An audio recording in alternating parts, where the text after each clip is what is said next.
ಸರ್ಕಾರದ 2 ವರ್ಷದ ದುರಾಡಳಿತದ ಫಲಾಫಲ ಇವತ್ತು ದಿವಸ ಕೋಲಾರ ವಿಧಾನಸಭಾ ಕ್ಷೇತ್ರದ ವ್ಯಾಪ್ತಿಗೆ ಬರ್ತಕ್ಕಂಥ ವೇಮಗಲ್ಪಟ್ಟಿ ಪಂಚಾಯತಿಯಲ್ಲಿ ಫಲಿತಾಂಶ ಇವತ್ತು ದಿವಸ ಅವರಿಗೆ ಉತ್ತರಪಟ್ಟಿದೆ. ಕಳೆದ 2 ತಿಂಗಳಿಂದ ಏನು ಪಟ್ಟಣ ಪಂಚಾಯತಿ ಅಲ್ಲಿ ಅಧಿವೇಶನ ಆಗ್ತದೆ ಅಥವಾ ಅಲ್ಲಿ ಪಂಚಾಯತ್ ಚುನಾವಣೆ ನಡೀತದೆ ಅಂತ ದಿನದಿಂದಲೂ ಕಾಂಗ್ರೆಸ್ನವರು ಏನೋ ಒಂದು ಆ ಜನಗಳಿಗೆ ಭಯದ ವಾತಾವರಣ ನಿರ್ಮಾಣ ಮಾಡಿ ನಾವು ಮತ ಚಲಾಯಿಸಬೇಕಂತೇಳಿ ಆ ದಿನದಿಂದ ಇದುವರೆಗೂ ಕೂಡ ದೊಡ್ಡ ಮಟ್ಟದ ಒಂದು ಷಡ್ಯಂತ್ರ ನಡೆದಿತ್ತು. ಅದು ಸಹ ನಮ್ಮ 17 ಕ್ಷೇತ್ರದ ಮತದಾರರು ಇದು ಸಹ ಕಾಂಗ್ರೆಸ್ನ ವಿರೋಧಿಸುವ ನಿಟ್ಟಿನಲ್ಲಿ ಕಾಂಗ್ರೆಸ್ನ ನೀತಿಗಳ ವಿರೋಧಿಸುವ ನಿಟ್ಟಿನಲ್ಲಿ ಇದು ಸಹ ಒಳ್ಳೆಯ ಮತದಾನ ಮಾಡಿದರು. ಅದರ ಫಲಿತಾಂಶ 10 ಕ್ಷೇತ್ರದಲ್ಲಿ JDS ಗೆಲುವಾಗಿದೆ. ಈ ಒಂದು ನೀವು ಚುನಾವಣೆಯಲ್ಲಿ ನೋಡಿರ್ಬೋದು, ನೀವು ಕೂಡ ನೋಡಿದ್ದು.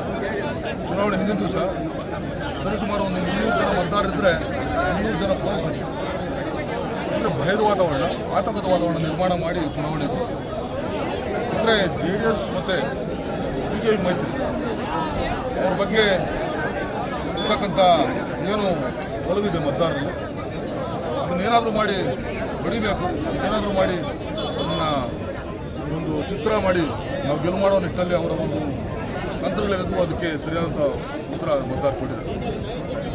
ಈ ಮೂಲಕ ನನ್ನ ಮತದಾರರಲ್ಲಿ ಮತ್ತು ನನ್ನ ಆತ್ಮೀಯ JDS ಮತ್ತು BJP ಮೈತ್ರಿ ಕೂಡದಲ್ಲಿ ನಾನು ಹೇಳಲಿಕ್ಕೆ ಇಷ್ಟಪಡ್ತೀನಿ. ನಿಮ್ಮಗಳ ಪ್ರೀತಿ ವಿಶ್ವಾಸ ಸಹಕಾರ ಈ ಇರಲಿ.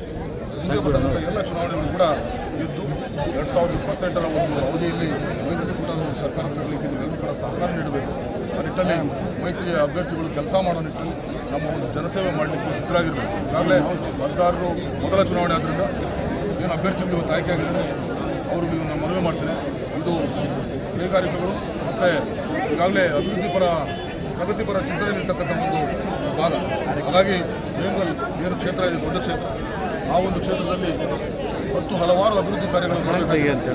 ಅಲ್ಲಿ ಕೈಗಾರಿಕೆಗಳಲ್ಲಿ ಕಾರ್ಖಾನೆಗಳಲ್ಲಿ ನಮ್ಮ ಸ್ಥಳೀಯರಿಗೆ ಉದ್ಯೋಗಾವಕಾಶ ನೀಡುವ ನಿಟ್ಟಲ್ಲಿ ನಮ್ಮ ಏನು ಅಭ್ಯರ್ಥಿಗಳು ಕೆಲಸ ಮಾಡಬೇಕು, ಅದ್ರ ಮೂಲಕ ಜನಮನ್ನಣೆ ಪಡಿಬೇಕು ಅಂತೇಳಿ ನಾನು ನನ್ನ ಗೆದ್ದಿರ್ತಕ್ಕಂಥ ಎಲ್ಲ ನನ್ನ ಗೌರವದಿಂದ ಅಭ್ಯರ್ಥಿಗಳಲ್ಲಿ ಮನವಿ ಮಾಡ್ತೀನಿ. ಈ ಒಂದು ಸಂದರ್ಭದಲ್ಲಿ ಏನು ಚುನಾವಣೆಗೆ ನಮ್ಮ ಹೆಗಲಿಗೆ ಕೊಟ್ಟು ಕೆಲಸ ಮಾಡಿದಂಥ ಎಲ್ಲ ಗೌರವಾದ ನನ್ನ ಪಕ್ಷದ ಮುಖಂಡಗಳು, ಕಾರ್ಯಕರ್ತರು, ಅಭಿಮಾನಿಗಳಿಗೆ ನಾನು ಈ ಮೂಲಕ ಈ ಸಂದರ್ಭದಲ್ಲಿ ಧನ್ಯವಾದಗಳನ್ನು ಅಭಿನಂದಿಸುತ್ತೇನೆ. ಓಕೆ.